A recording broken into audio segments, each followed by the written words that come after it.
Hello friends, இப்போ ஒரு தோட்டத்துக்கு தான் வந்திருக்கோம். இங்கே பாருங்கள், கத்திரிக்காய் நட்டுருக்காங்க பார்த்தீங்களா? நல்லா சூப்பராக இருக்குங்க. கத்திரிக்காய், வெண்டிக்காய் இன்னும் பார்த்தீங்களா?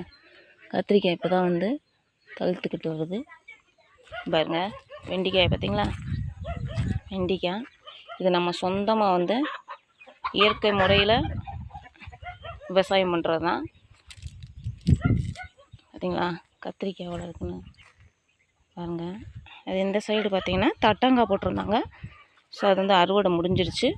நெக்ஸ்ட்டு வந்து கரும்பு நட்டுருக்காங்க. அந்த சைடு பார்த்திங்களா, இது மாடுக்காண்டி வந்து சீமை புல் நட்டுருக்காங்க. அந்த சைடு பாருங்கள், ஆமணக்கு விதைன்னு கேள்விப்பட்டிருக்கீங்களா? ஆமணக்கு எண்ணெய், அதாவது விளக்கெண்ணெய் சொல்லுவாங்க பார்த்தீங்களா, அதுதான். இந்த ஆமணக்கு மரத்தில் இருந்து தான் அந்த ஆமணக்கை கொட்டெடுத்து அதுலேருந்து வந்து தயாரிக்க